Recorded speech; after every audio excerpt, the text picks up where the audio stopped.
is a pain in the butt. You hit your ball in the trees and then you lip out the putt. But if you've got a little time, then come and spend it with us. 'Cause now you're listening to the Hello, and welcome down to another episode of the Rough Cut Golf Podcast, where you join us from the tropical climes of Florida, USA. The star-spangled banner is flying everywhere we go, flapping in a warm breeze whipping off the Atlantic. And boy, oh boy, have we taken advantage of the weather. We have filmed some fantastic videos so far in the last 4 days that we've been here, and for the remaining 4 it is going to be absolutely epic with some amazing guests lined up. But today, for your viewing and listening pleasure, we have Kieran and Jacob and me. You're welcome. Yeah.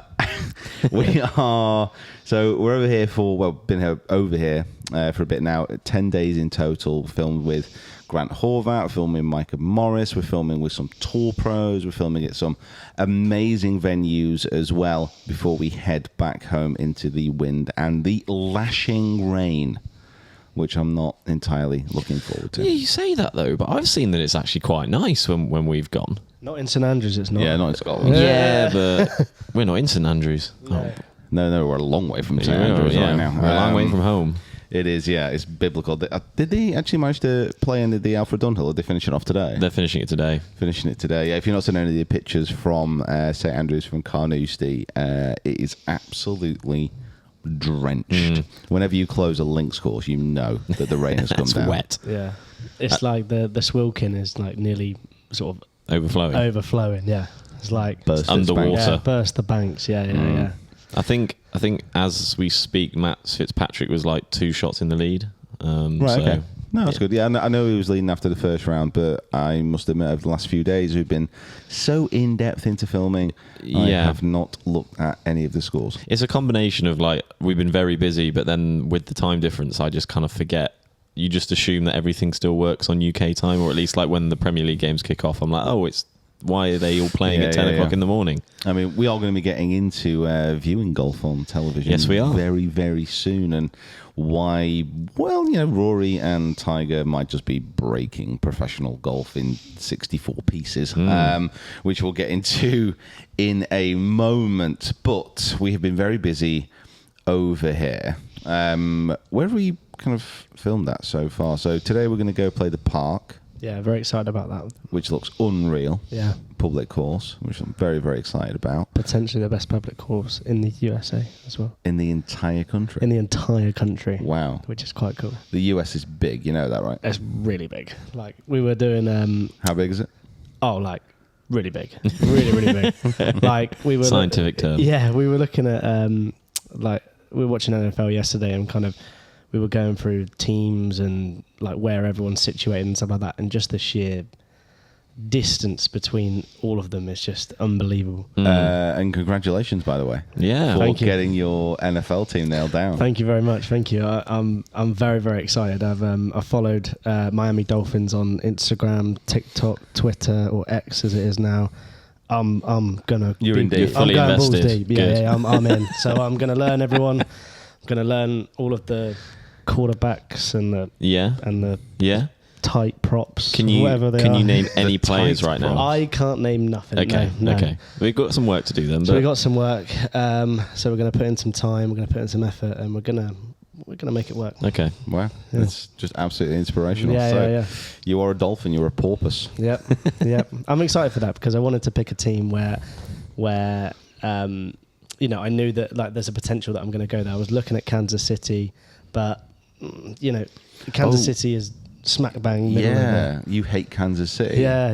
We didn't actually realise this about Kieran. He hates Kansas City, the actual place, not the team. I think he just hates Midwest America. Yeah, why did you not like Midwest of America? No, it's just that I wanted to choose a team where there is a potential in which I would be going to the city, and I don't believe at any point, unless family or friends move there, I don't see myself going there. Or if like... So you'd find there'd be no reason to go to the Midwest? I don't think so. I mean, we had a look at sort of like some tourist attractions within the area, and top 5 was, I think the first was an art museum. Second was a brewery, which is pretty cool.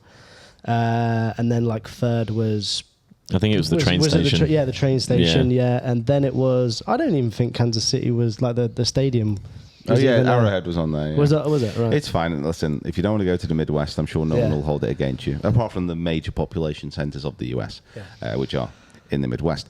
So I'm sure that's fine, and I'm sure everyone will forgive Kieran for now being a Dolphin. Where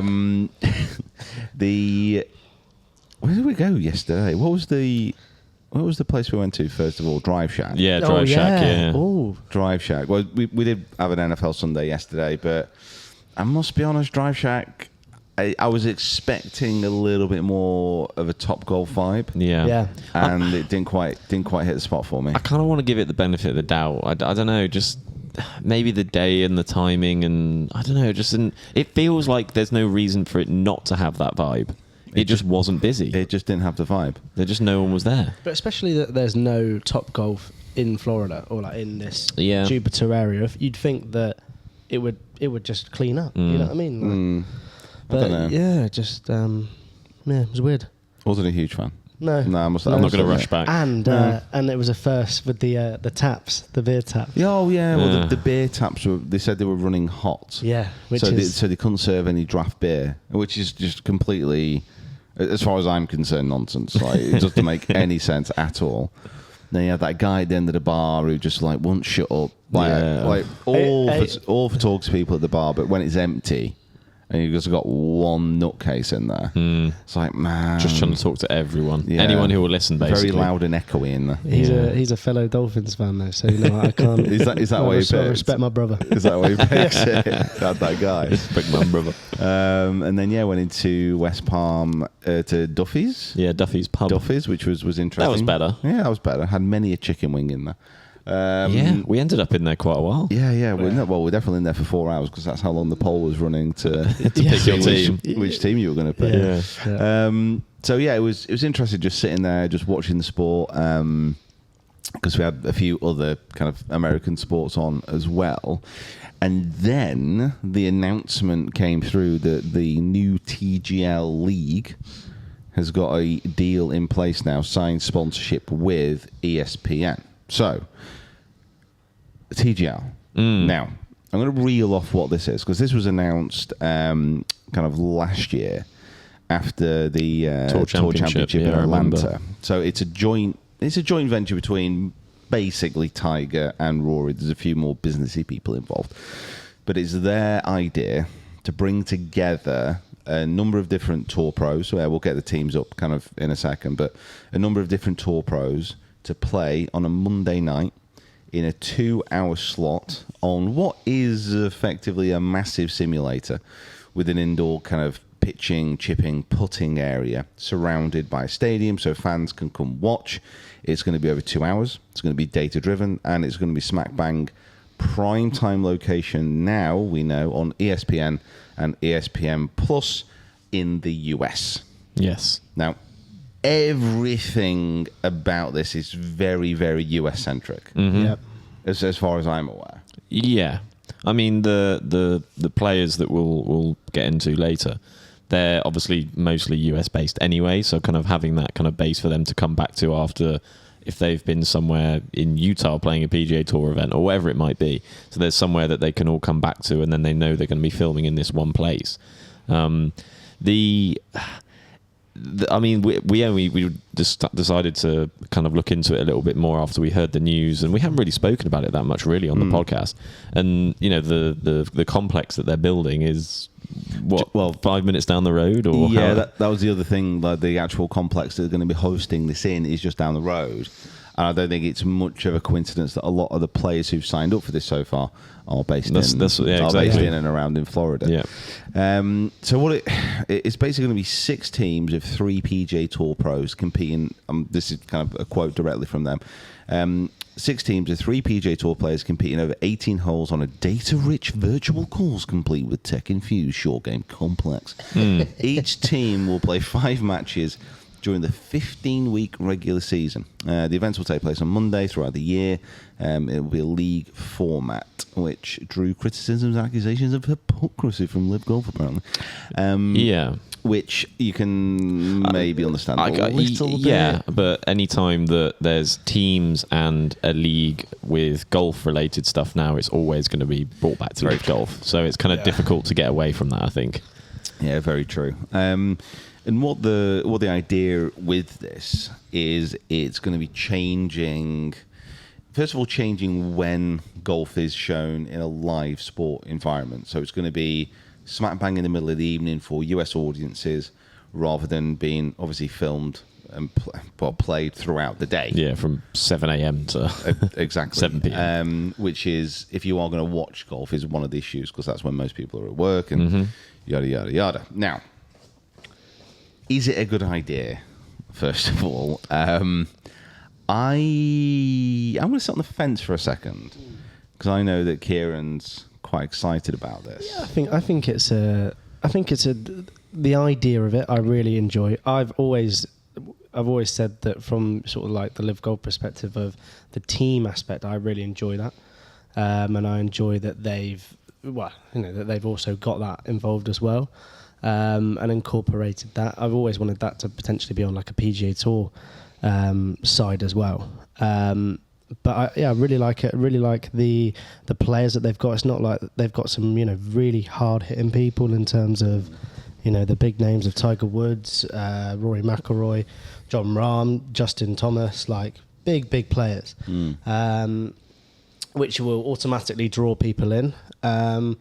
I like the whole. We've been looking at a few of the photos in terms of what the stadium will look like, and I think that looks amazing. I think, like, especially, maybe you won't get like the full experience if you're watching it on TV, but I think if you were to go to one of these events, I think it'd be pretty cool, because it feels like you're quite immersed in it all. I mean, because the stadium isn't going to be that big. No, that's So I think you'll be right on top of the action. Yeah. I guess maybe a slight kind of concern is what this is effectively simulator golf. Yeah, I think, and we spoke about this earlier, the fact that, is this a little sort of thing of how we can try and keep Tiger within the game and still watch him play golf? I know obviously, like, it's a bit of a struggle now for him to walk a lot of golf courses for 4 days. So how we can incorporate seeing him a lot more, which I'm very, very up for. Probably, not ideal that it's in a simulator, but just to see the man swing is quite cool. So swinging and then hobbling over to the indoor chipping and putting area that they've got as well. Exactly. Right, yeah, okay. hobbling over. But yeah, I like it. I like that it's 2 hours. I think it can bring in a new audience. The only thing that, and I don't know if the broadcast will be any sort of just US based, or whether we, obviously it's going to be very late for us in terms of what's 8 p.m. That'll be 5 in the morning. No, 1 in the morning. For European audiences, this is going to be a watch the next day. Yeah. So, I suppose I don't mind that, but yeah, I'd like to still, make sure that we can still watch it and stuff like that. Yeah. Jacob? Sorry, no, I was just listening in. Yeah, I'm really looking forward to it. I think it's just a different way to present golf, and I'm all for kind of seeing how they can make it slightly different, and the fact that it's sort of all slotted down into a 2-hour program that allows those people that maybe don't want to sit and watch, not even just golf fans, like a lot of golf fans don't watch PGA Tour stuff. They don't have the time, they're at work, they don't want to sit for 7-8 hours outside of majors and Ryder Cups. So it gives them a good opportunity to watch all these players come together in a 2-hour segment. And also the thing that I'm quite excited for is they're all going to be mic'd up. Yeah. So you're going to be able to really hear what they're talking about. I don't think it's going to be quite as necessary in a simulator, but one of the really interesting parts of the PGA Tour coverage sometimes when they showcase the caddy-player conversation, you kind of really get that insight and almost like you are stood next to the bloke and you can understand like what he's doing. Yeah. Now, that conversation in a simulator is probably not quite as... Like? Yeah, exactly. What's it going to be like? Yeah, Someone shut that door, there's a breeze coming in. Yeah, it'd be interesting to see how they sort of like showcase it. Like, could it get a bit... I don't know what the word is, like boring or monotonous. You're just sort of seeing however many players that will be in a session. just hit them? Yeah. Do you know what I mean? Could it get a bit, could we incorporate music? And I think there's, at the minute, we're obviously looking at it from a really base level of all the players that they've introduced, what the kind of plan is for it to be done, and then kind of giving our opinion on that. And then I think there's going to be another sort of rehash of our opinion when it comes to the actual product they produce and how well a job actually ESPN do in regards to presenting it. Yeah. Because, with how data-driven and tech-driven this is going to be, I can imagine it being really cool, and the graphics and the way they present it on television could be a really interesting watch, along with them all mic'd up, along with the player interaction. Then you're going to get a lot more than you would if they were playing on a PGA Tour event. So in a way, there's as much pressure on Rory and Tiger and this TGL product that they've come together to be good, but also for ESPN to do a good job of it as well. To showcase it all and make it fun. Yeah, Make exactly. it fun. Yeah, and the build up. I think the first one of these is in January, so we're not going to see anything until the new year. But it's not. We're in October now, so it's not too far away. It's not far away. So I'm looking forward to seeing it. Hopefully, they'll start teasing teams and who's going to build up these teams, which we're sort of now getting the idea that they're going to be American city-based teams, and they all have investors usually from that area that they're gonna invest in these teams, similarly to kind of, I guess, how the Live Golf sort of model has worked with that. So the ones who do we know who we've got at the minute? I think there's one for Atlanta. Yeah, we've got basically TGL. We've got TGL Atlanta, TGL Boston, Los Angeles, and New York, and they've all got investors and people who are kind of involved in these teams from those cities. Yeah, which is incredibly live-like. Let's be honest about it. That's what they wanted to do as well, get investors for these teams. Yeah. Also, kind of based on these cities, but this TGL format, it's not going to be going around these different cities. Like, it's going to be in the one. It stays. It's kind of staying in the one spot. So I kind of get it. I mean, I don't think that there's going to be a celebration on the streets of Boston if the team Boston triumph in this league. I don't think there's that kind of... I mean, I'm sure people from Boston may be more inclined to do, but for me, I think I'm probably going to pick a team based on the players in it, not the place that they're representing. Yeah. Do you think that they've done this because they wanted to just make it slightly different from Live? Yeah, and I think it's along the lines of, if we've got, Team New York in here, people from New York are going to... They are going to get behind it a bit, yeah. Which I personally, I don't think it's going to But work. again, it's, as we said at the start of the podcast, America is a very big place, and there's only 6 teams, so it's kind of hard to kind of base, you'll be better doing states rather than places, because it's you're not going to cover the whole of America for people to be able to pick a team. Otherwise, they're just going to have to pick on who players they like. I mean, the Tiger Woods team is probably going to be pretty heavily backed. I'm going to say that's going to be LA. I'm not sure I like it. No, I'm not. There's so many things here. Like a lot of the so let's say a lot of the criticisms that you had about Liv, for example. Mm-hmm. Now, a lot of people for literally the last 2 decades have been trying to figure out how you can get a team format within golf, which isn't the Ryder Cup, and still make it exciting. Because everybody, when they watch the Ryder Cup, they're like, oh my God, this is the best thing in the world. How can we replicate this and make it more commonplace throughout the game of golf? Yeah. Because when you watch the Ryder Cup, it's brilliant. It's so good. So this is what kind of Liv have been trying to do, and this is what the TGL is trying to push through a little bit more as well. Oh, Mike's going a bit funky. Now, I have my doubts whether this is going to work. Just simply because it's going to be a 2-hour slot. Fine, everybody understands that time is limited, all the rest of it. But they're trying to change golf and the way that it's viewed. Now, for me, the way not to do that is to then sign it up behind a paywall in ESPN, which is, I think it's Disney overall, isn't it? Yeah. Which will then limit the overall kind of potential of people to view this. And then we have kind of like this weird issue of it being so America-centric. Like this is a play on getting PGA Tour players who are based in the US, play in the US, to get more TV audiences in the US, precisely at the point where less and less people are watching TV. Like live sport is really the only thing that people will still tune in at a certain time to watch on live TV. Yeah. Like no one's rushing home at 6 o'clock to watch Neighbours anymore.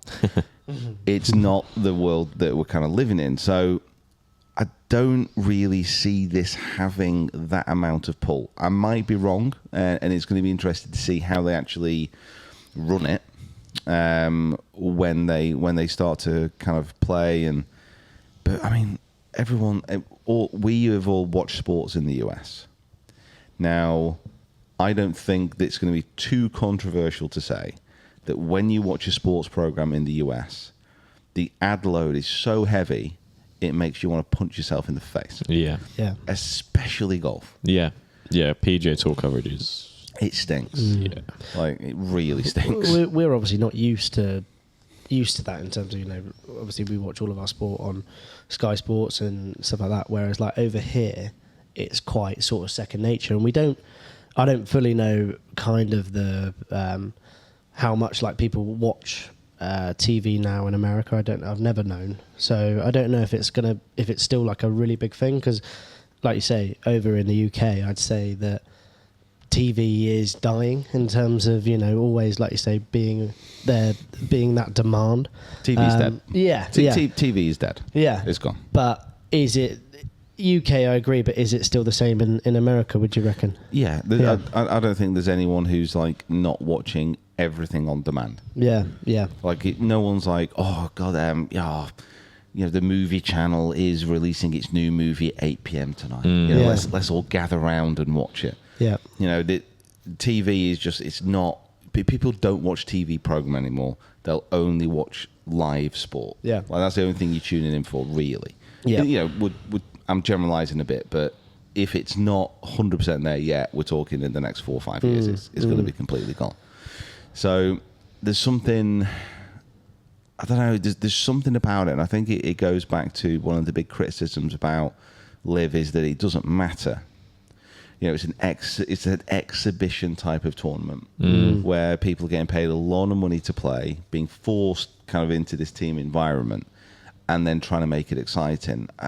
I don't really see how this is fundamentally different than that. Yeah, and obviously even so, my biggest concern I think will be how dry it will become them hitting, if they are hitting a ball into a simulator. How long will that kind of...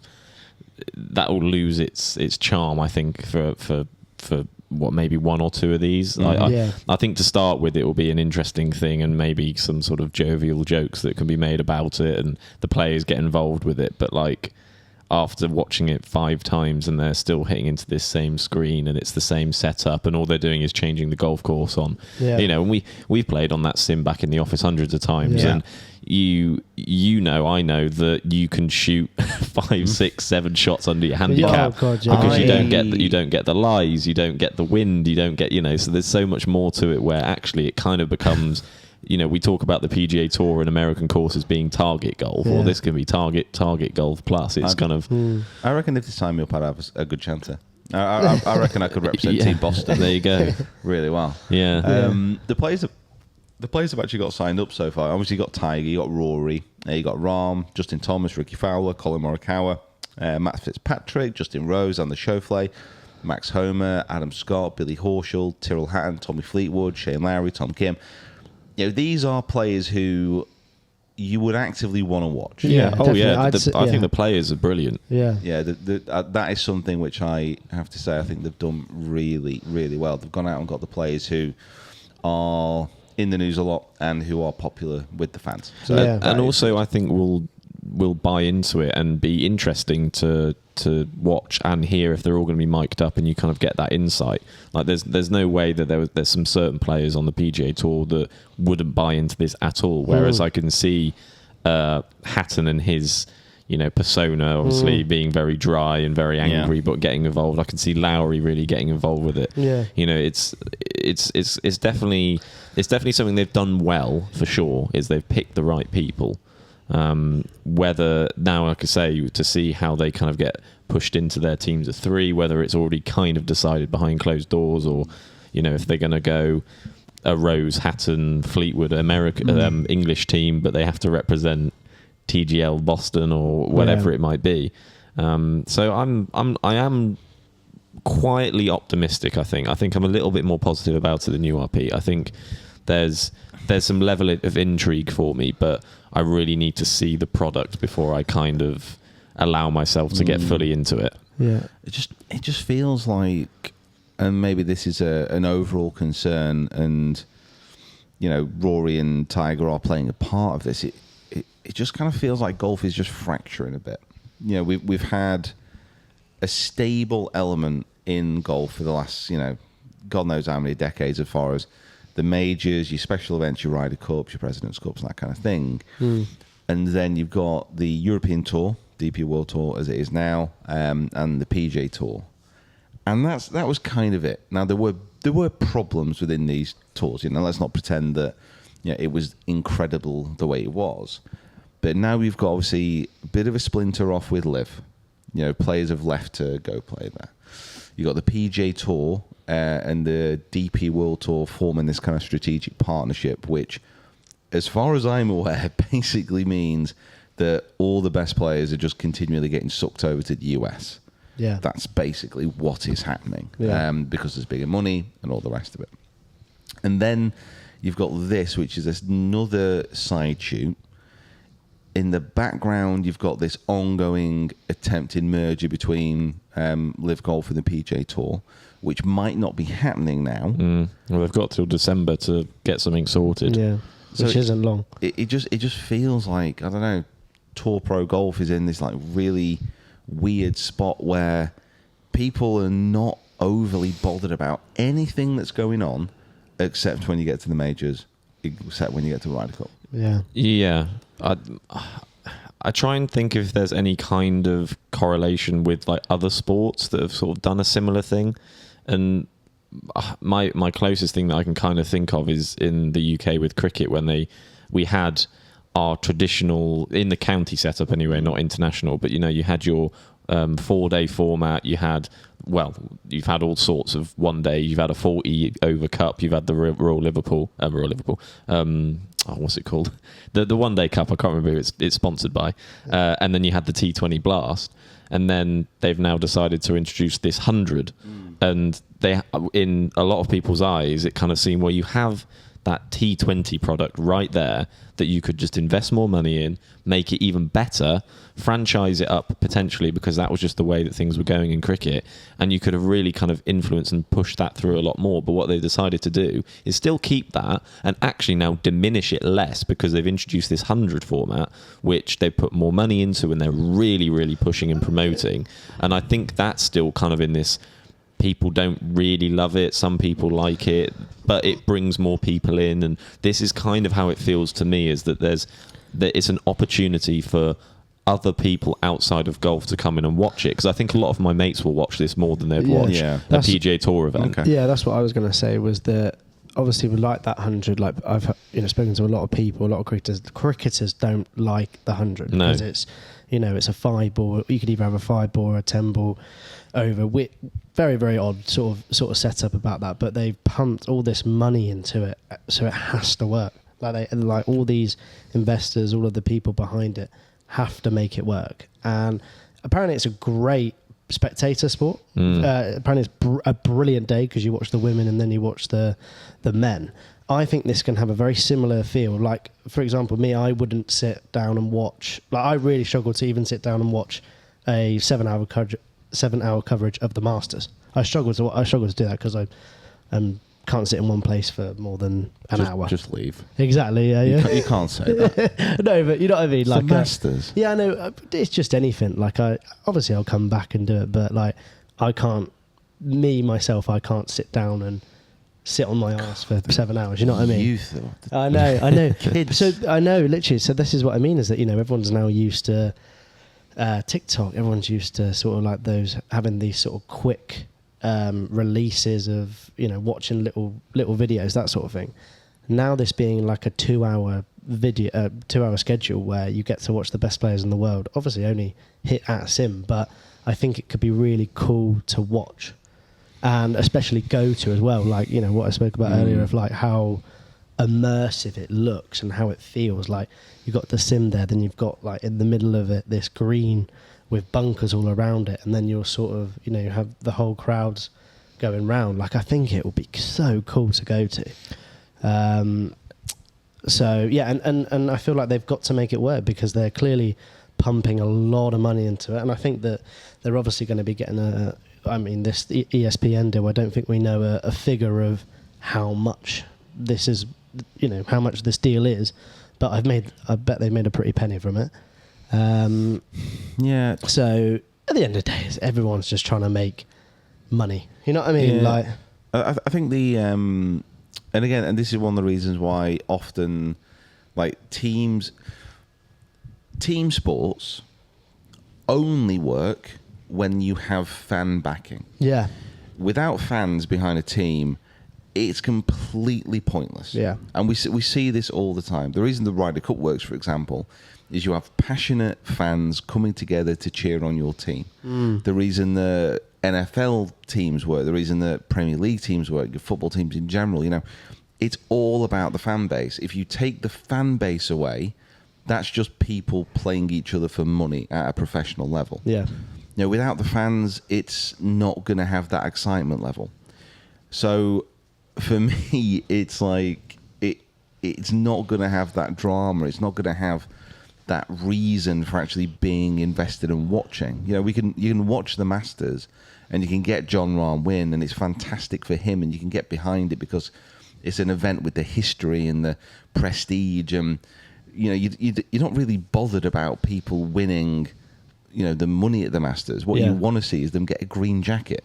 yeah, And that's what they're playing for. Yeah. They're playing for a piece of really mediocre clothing. Yeah. They And might, yet you he get might excited play about for it. an orange jacket in this, or a Yeah. purple cap, or But that'd be even worse. Yeah. some blue trousers. yeah. You play for a new sim screen.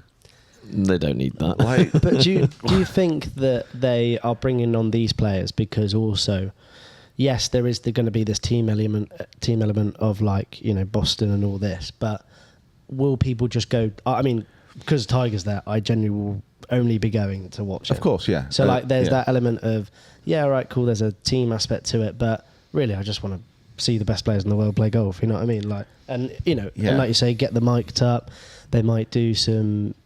While they're hitting a bunker shot, they might maybe give a little bit of a tutorial of anything like this. So I feel like it can be very... We're going to go into the... we're going to learn a lot about each of these players and, yeah. Yeah. I mean, obviously, because with what we do, we're going to be watching it anyway. Yes. We need to watch it because it's going to be new. If it's something that we'll continue to watch, I don't know. Because like you said, Tiger is the pull here. Oh, yeah. And from a UK perspective, I suppose, we quite like watching the PGA Tour, certainly when it's done through Sky, because that's in our prime time. Yeah. Yeah. That's on in the evening. Whereas this is going to be on in the evening here. And like simulator golf is massive in Asia.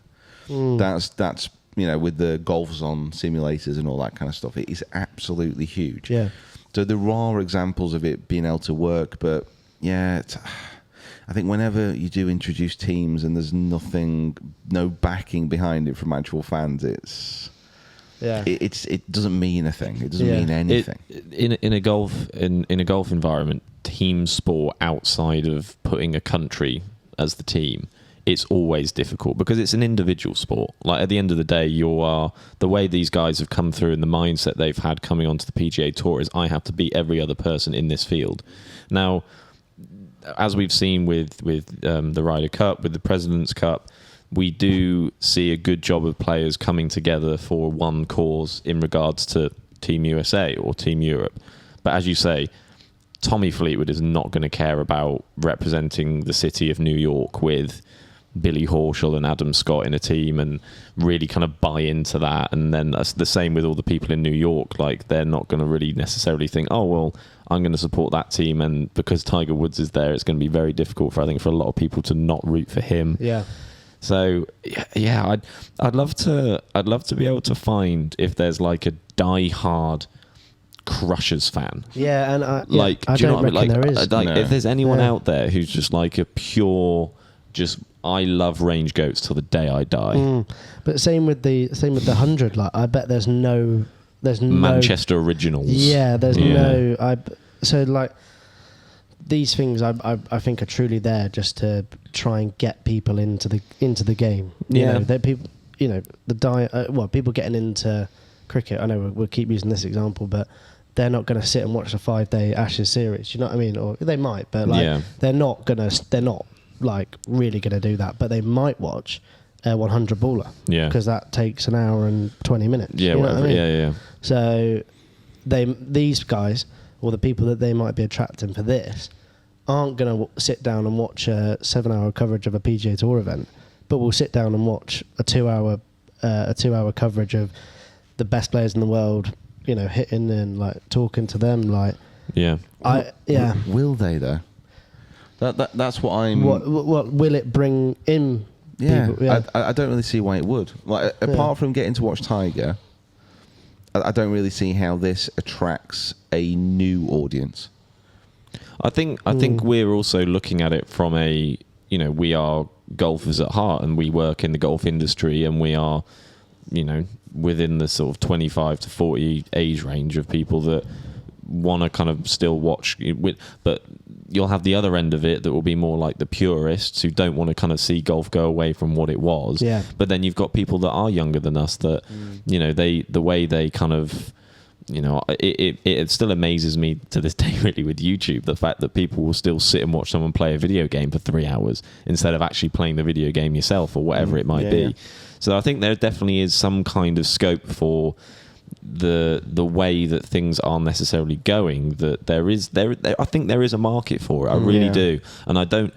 Whether we are looking at it too much of, are we the market, or is it outside of the golf industry that actually they're trying to claim, which really they don't necessarily need to do. No. I think the thing they need to be doing is aiming for the golfers and get them on board with it, and I think they will with certain elements of people, and I do think this is potentially more of a younger generation aim of people that might get involved with this a little bit more. Yeah, definitely. But to see how it kind of all plays out will be really intriguing, and it's whether it goes well or not. I'm fairly sure that first event in January will have a lot of eyes on it, and a lot of people will be very interested to see how it goes, and they have to get it right. Yeah, absolutely. I think another thing as well is that I'd love to kind of like. I kind of would love to see what their model is of like a 5-year basis of like where do they see this in 5 years? What's the goal? Are there going to be these stadiums in a New York, in a Los Angeles, in a Boston, not just Florida? Like, is that their way of expanding it, or I'd love to know their goal of it. I mean, possibly that would have to be within the long-term planning. Yeah, if there's no point starting this unless they think it's going to continue. Yeah, and like so we are using the cricket analogy a little bit, but like something like 2020. T20.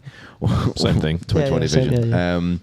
Like when that came out, there's a lot of pushback from that. Yeah. But that's probably been one of the success stories because it is a shortened form of the original game, which is packaged into something that's more watchable within one day. Yeah. This isn't golf though. And I'm gonna say this in respects of being a bit. I'm gonna take like the old school stance here. Okay. Yeah.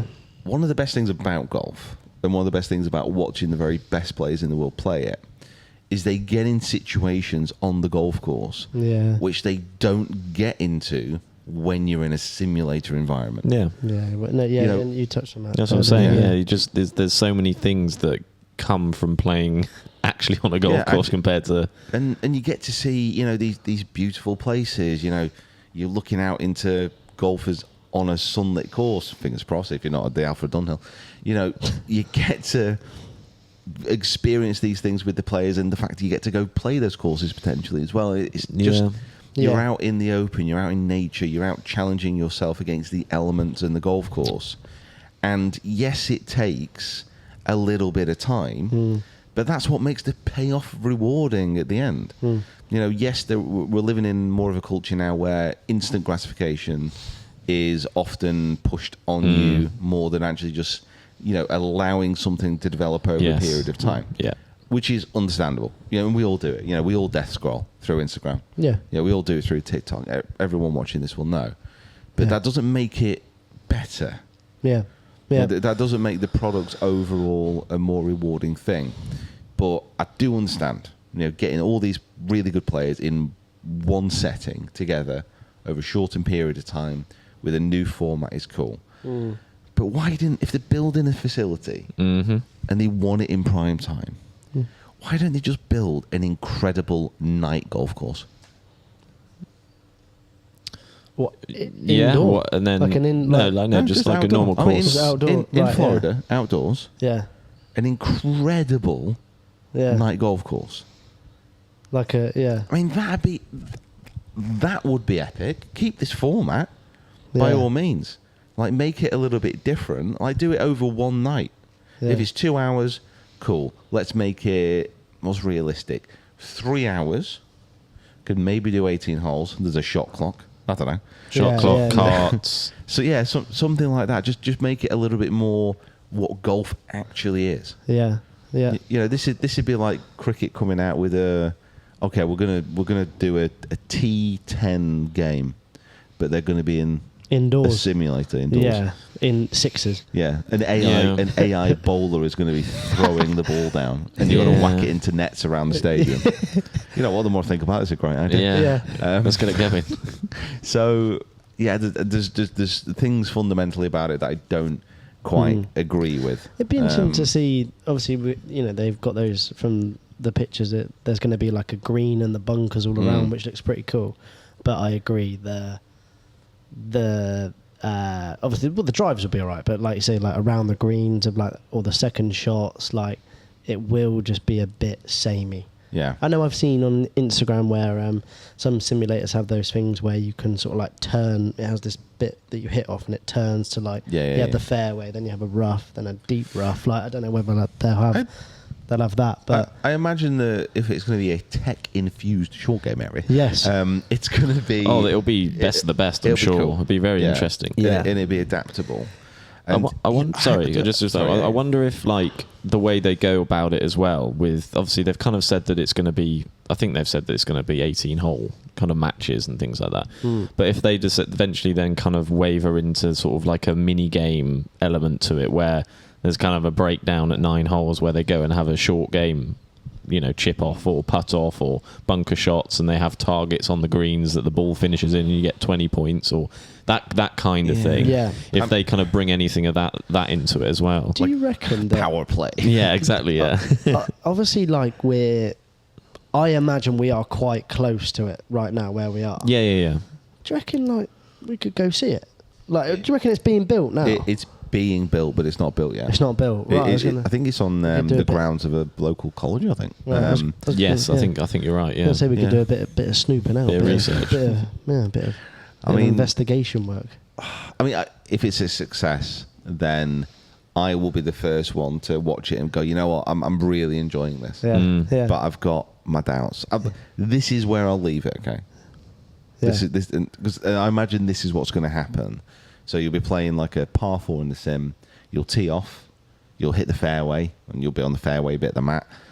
You'll hit it into the green, and you'll miss the green to the right. You will then go over. You will then go over to the short game area bit, and then you will play a shot from a similar distance to a flag. That's kind of what I imagine it being. Let's say Tommy Fleetwood's there. He chips onto the green, and he's got a 6-foot putt to win the match for Team Boston. Yeah. He holds that putt. Does he fist pump? Confetti goes off. Does he fist pump? Like, can you imagine in that situation Tommy Fleetwood, Tiger, Rory giving it a huge fist bump. Not a huge and the one. crowd going mad. Not a huge... no. Team Boston, steal it from Team New York. And then Tommy's just got, he's doing that little squat, his hands are out. Shane Lowry jumps on him from the sideline. Yeah. Tiger's going mental. Like, he's shouting at Team LA because they've not done their jobs. It's just, no. I think I can see I can see them running and celebrating together on the green more than like a fist bump, but almost like ironically. Yeah. Yeah. And I would imagine if you were a producer, if I'm a producer, that I'd be sort of like going to like a Shane or something like that. I'd be like, amp it up a little bit. Yeah. You know what I mean? Like get a little bit. Okay, Shane, rowdy. Shane, you're scripted to miss this 6 Yes. foot pole. Yeah. Can you imagine? But I do think, and I would be so excited if we like got the opportunity to go, or if we went. I think it'd be really cool if you're there. You know what I mean? Listen, I would love to be there. Yeah. I would love to see it, and I would love it if it was a success. Yeah. I really, really mean that. I just don't. There's something about it I just can't see working. Yeah. I can't see it being exciting. I can't see it meaning anything. But I don't know.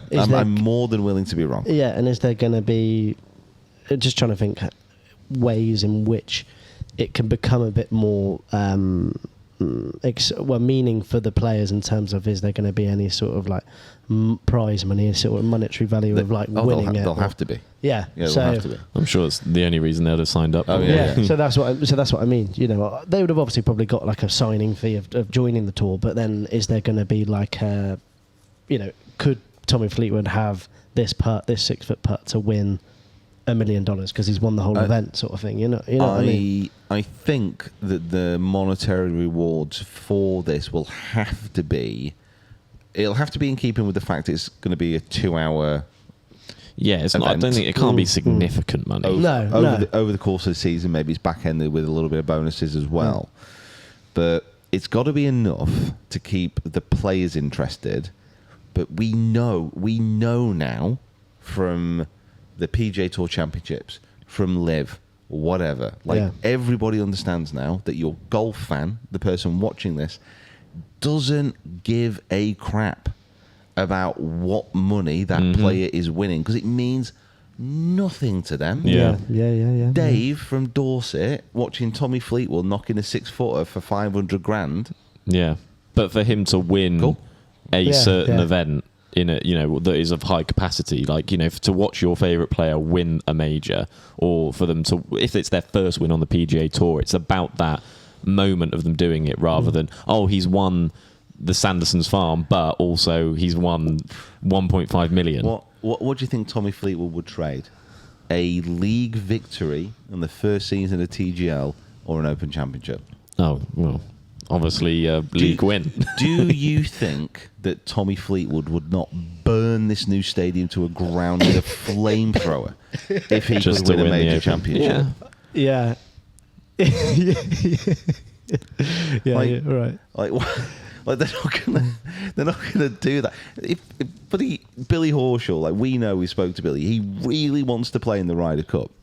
Like you say to Billy, so you've got a choice here. What do you want to be? Do you want to be a solid lock for 3 years at Team Boston, or do you want to play once for the Ryder Cup team? Yeah. Like, what's he gonna I'm saying this because, and I'm saying this kind of slightly, kind of taking the mick a little bit because. The TGL hasn't started yet. It could be a fantastic success, as we mentioned. But I can't see it meaning really anything to the players apart from a new format, a chance to make a little bit more money. Do you know what it gives me vibes of in a really weird way? It's like, do you ever, this may be out of your age range of watching telly at this time. But Wow, okay. What could you say? I remember watching programs as a kid that would be on early morning Saturday, Sundays, and it was 50-50, and those programs where, do you ever watch it? It was 2 schools and they're all numbered and they got a number and then they go down into the middle, they'd face off, and it would be some kind of obstacle course or something in the middle, or they'd have to run through slime or something like that. It kind of gives me just early 2000s kids program vibe, and I don't know what it is. I think it's the indoor stadium with fans like all surrounding one isolated area, and they're all kind of watching one thing. But it just gives me this like noughties vibe of a kids TV program. You know what could absolutely ruin this?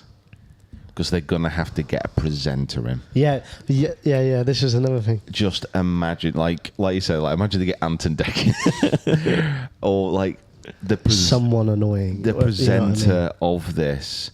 You can just imagine them trying to like hype it up a little bit to be commentating, and You would imagine American as well. So I'm thinking of who I can. Do you remember Sam and Mark?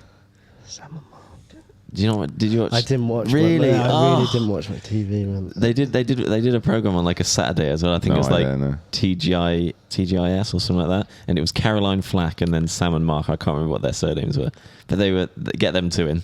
See, other people listening, you'll know what I'm on about. But yeah. Well, I think after this podcast, I don't think I'm going to get the gig anyway. Yeah, you should be selling yourself here. I think there's a few things that we've spoken about that they clearly need to get right, and if they don't get right, then it can have some lasting effects. If they do get a presenter in that is a bit, I'm all up for someone and commentators as well. Yeah, I'm all up for someone hyping it up, but like some presenters sort of like take the role and it kind of is all about them. Do you know what I mean? Like, they're not the star of this. It's you know what I mean? Like, they need to get it right. Who in the golfing world would you think do a good job of presenting it? My initial thought was like George Harper. George Harper Jr. Do you know what? Because he'll be everywhere. He'd love it. He'll literally be in the crowd, then he'll be talking to Tiger, then he'll be in the bunker, and then Should we get live at the live at the range crew in? yes. Listen, I can do this. I can do this job. You and Di, Me and Di, Iona, Incy, George. We could do this. Hey, and this is the way. Listen, and let's join Iona down at the simulator screen. What's Matt Fitzpatrick got in here? That works. Or It they'll be works. like sat on a bench, won't they? Like watching their teammates, and we're like, oh, we're going to go down to TGL Boston's bench and hear what they've got to say. Yeah. Oh, and then- Tommy's striking it great today. And the commentators would be sat on like a table, which will be in the stadium, like with the crowd behind, very like dodgeball. Yeah. I like that. I think that's it. Tiger's got an 8-iron here. That's an interesting strategy to this. let's get down to the simulator. Let's see what. Oh, he's not hit that well. Yeah. You are right. There's so many ways that this could not work. No, but like this, from a It could viewing, get cheesy quick. It could get very this cheesy. is your way that you could get to Florida and live in Florida. You've become like a TGL. Right. You'll come over for the 15 weeks. I am For the 50, how many months is that? well, 15, it's 4, it's over 5. 4 months. Three, Like what 4 months. Yeah, there you go. I mean, I could do this. Yeah. I could do this. I would have to be in the meetings to understand what is going on properly. Like, how is this going to work? You need to get on board with it first. And just like, as long as I have a little bit of decision making power. So when someone suggests let's have halfway through, let's have a chip off, Yeah. and I could be like, Brian, I don't think that's going to work. Yeah. In all seriousness, though, that like the way we've obviously been speaking about how TV coverage of golf and how people are taking in their golf coverage, like it wouldn't be that stupid of a move to look at like the YouTube Content scene creators, and content yeah. creators out there to like see what they would want to do to get involved with it. Especially if it's American heavy, like you would think that potentially getting people in like a Grant, like a Micah, like, if they got good involved. that was another thing I thought like that. We're just getting them a great deal. Well, selling them out. But if they want to appeal to a new audience, that's the kind of people they're going to have to attract. Because 100%, like 100%. all these players as well, by the way, they are popular with golf fans. If you like professional golf, you will know who they are and you will watch them play. Yeah. The only person that has the extra pull is still Tiger. Yeah. We know that from the viewing figures. Now, when Tiger plays, millions more people watch. Yeah. Because it's Tiger Woods. Yeah. So that's the key really to making certainly the initial leagues of this a success. Yeah. The more and more you think about it, in that set environment in the stadium, the more things they could do. and the more they could actually make it. They could make it cool, but the line that they're going to have to kind of tread is going to be so thin. Like, just imagine like cutting back to the commentators and then, oh no, Shane's going to have to go to the green. He's in the bunker. Then like the lights drop down, spotlight on the bunker. This is what I mean. It just gives me such naughty TV vibes. This going over to the bunker now. It's a very difficult job. Oh my God, it's a plug ply. I didn't even think this could happen inside. Oh, go on. What's he doing now? He's obviously got his mic. I've got a bleeping line. Tyrrell's like coming over. Oh, Shane, you bleeping. Yeah, I know what you mean. It kind of gives me like Gladiator vibes. That's something I did watch. Like, imagine if they just get like John Rahm and Shane Lowry. That's just kind have of like what I mean, though. You know, with what they used to have those like foam things. The foam battles. Just get them at it together, like Team Boston versus. I can imagine though. It's like, and now facing off, we have John Rahm and Tom Kim, and they come like out of either side of like the mat, arms crossed, and they face each other, and then the commentator's like, John Rahm, hailing from Spain, currently world number 2 in the number 2 in the world, but he's number 5 in TGL rankings. Tom Kim, the Korean maestro, and like just comes in, and it's like. Oh, it's like proper Gladiator vibes. They've all got like the team uniforms on, and they won't be wearing trousers because it's cool. They'll all have like short sleeve collarless shirts on. It'll be honestly, like, just if any like TGL people involved are watching, we got a few ideas. Yeah, we got some thoughts. You know, we'll give it a good go. You know, good old go. Got to make sure that the fans are segregated, though. You know, you don't want Boston taking on that. It could get Larry in New York.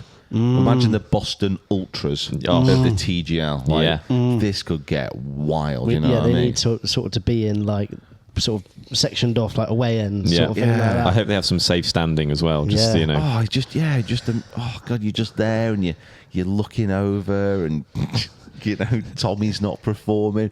You're getting shots in the morning. It's like trying to draft people in and like transfer. Get him out, sell him. The other thing that I was thinking, like, imagine if like Rory just knifes a bunker shot and like you're goes through into the crowd. You're in the crowd, like adjacent. You're like. Oh yeah, this is coming at us. I imagine they'll have to put like nets up around. Yeah, I'm sure they'll get something sorted. Yeah. Nets up around. I'm just trying to think who would be the most likely out of that group to knife like a. They've all done it. Yeah, they've all. Yeah, they've all done it. Do you know what I mean? There could be something there, but I think there's only one more thing that I was thinking about while we've been talking about this. Is obviously this is going to be on a Monday night. This is obviously going to affect their actual PGA Tour preparation for a tournament, you know what I mean? Because they'll normally arrive on like some people get there on a Sunday or a Monday, you know. They'll have to time it so it doesn't conflict with the big events. Yeah, because like imagine, you know, if they're playing this and then they've got to go all the way to blimmin' Pebble Beach on the West Coast, like. I would imagine they're going to kind of incorporate it with how close they are. Like, you know, when they do the Florida swing, they imagine they'll get like 4 or 5 of them in, and then that's great. Maybe like a 3-week gap, and then. But I agree. Yeah, that's great. They do have to be careful with this because, like as you say, they could do this on a Monday. Maybe they fly straight away, or they fly early on a Tuesday, and then they don't get there. Then they have only really the rest of that Tuesday and Wednesday to play their practice rounds. Exactly. But again, doesn't they scream out like? We all know that will happen because these players are going to care more about their tour events that they're playing in. That's what I mean. So could there be, you know, because I know someone like John Rahm will, if he's not getting in his preparation, like he'll very quickly be like, I can't do this. If John Rahm's like, you know, I'm actually finding that my game is suffering. Yeah, I'm heading into the Masters. I don't want to be in Florida and then the next day in kind of Texas. I need to be at this event. Yeah, exactly. So, like, would he say, you know what, I'm out. You're gonna have to get a sub in. Yeah. So that's the aspect of like how it can sort of not ruin, but like, but it can you know affect professional golf is that they're not going to be as Yeah. Well, I think dialed this in. is maybe the other thing is because it's 6 teams that not every night every team's going to play.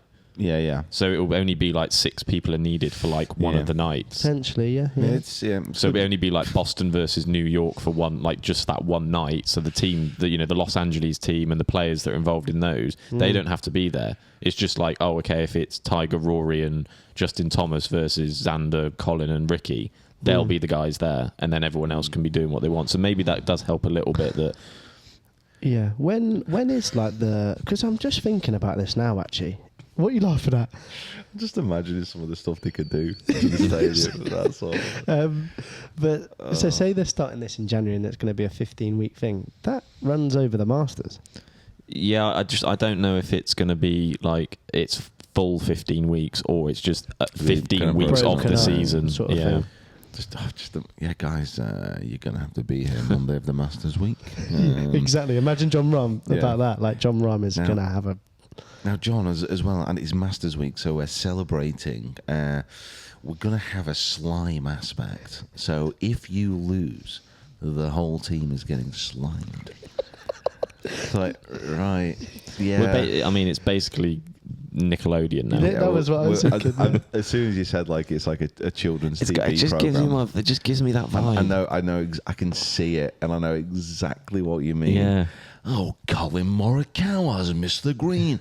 He now goes to the green of death. And like, there's you got the green in the middle, and where he's chipping from, that's rotating. And it's like going around the green. Oh, Colin Morikawa has 2 minutes to get as many balls as he can within 5 feet. But that's not all. The ring of death will continue to increase in speed. And he's just like flying around. It's like just trying to chip a ball. Can he do it while also being covered in slime? Imagine Tyrrell with that. Yeah. Tyrrell, what the... Oh, but wait a minute.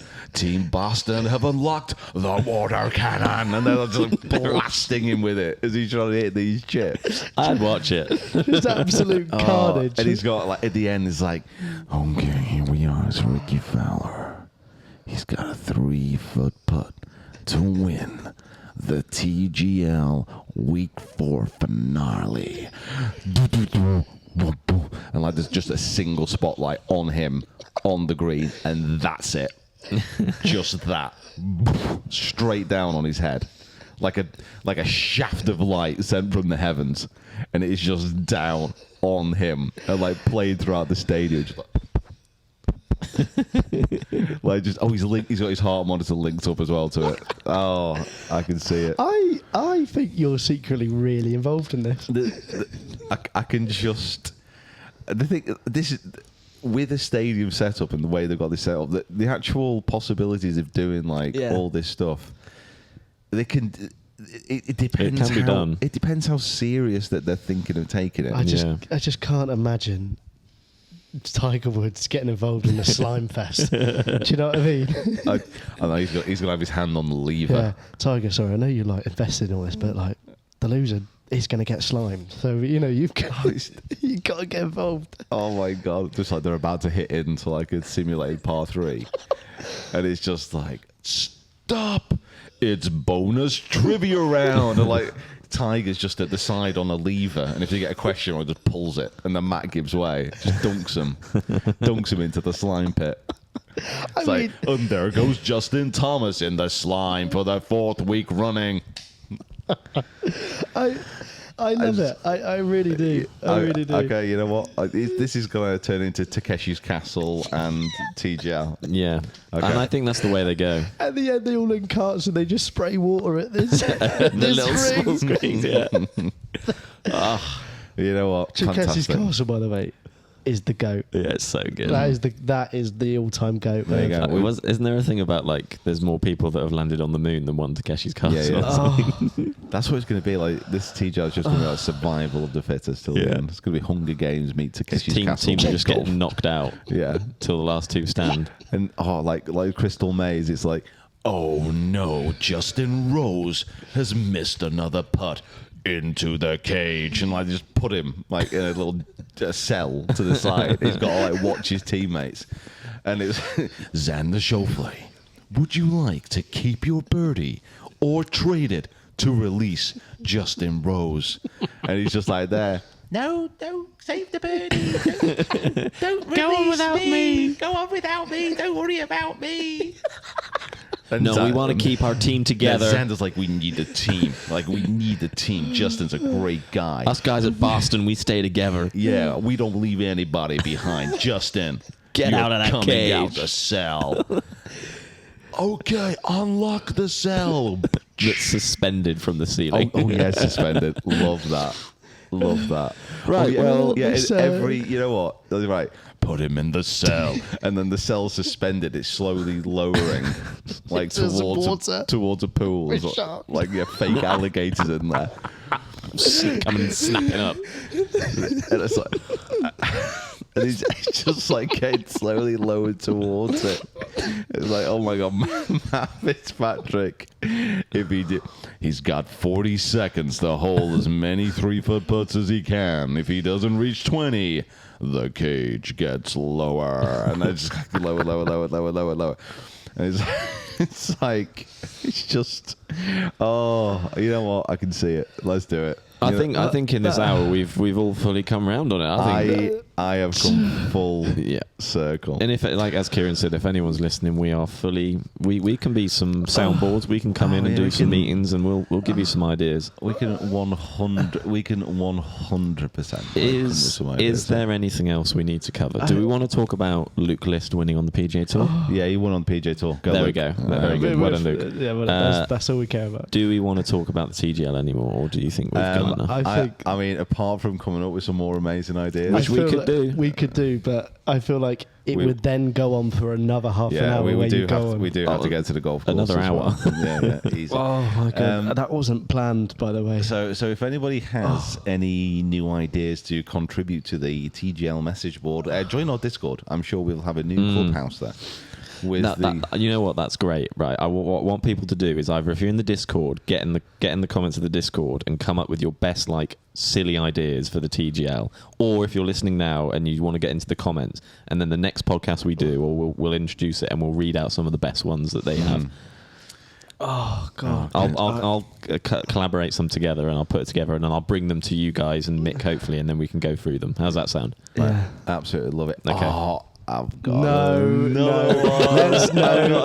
I've got another one for the slime. I've got another one for the slime. Imagine this. This is the ending point. This is the end. Okay, so Tiger is up on the mat. Okay, and it's another slime challenge. Okay. It's okay. So you got the heartbeats going on in the background. So someone had heartbeats in the background. Here's Tiger Woods. He has 3 stinger shots to hit the target. But that's not all. Attached to the chair of doom sits Tommy Fleetwood. If Tiger Stinger hits the target, Tommy gets dunked. Boom, boom, boom, doof, doof, doof, doof. Like some music like starts smashing in the background. Someone like Hans Zimmer's composed, and Tiger just sets up with his forearms, just fizzy stinger at this target. And Tommy's got a blindfold on. He can't even see what's happening. He's got his headphones in. He thinks he's just sat down. He doesn't even know he's going to be dunked into slime. And then on that last one, Tiger nails the target, and Tommy just dunks it. Goes. And then just imagine his beautiful hair as he gets up out this slime. He's just like clambering out. He's just dripping with green gum. Tiger's like fist bumping like he's just won the Masters for the first time in the background. Like Team LA's just swarming him because they've just like dunked Tommy, and like, you know, Team Boston's just like picking Tommy up. Like, come on, Tommy. Come on, mate, it's all right. It's going to be all right. Just wiping his eyes, like, and like supporting him out, like his shoulders, like going into the dressing room. And then like the post-match analysis, the managers come out. So I thought what Tiger did there was completely We unacceptable. haven't even got into managers yet.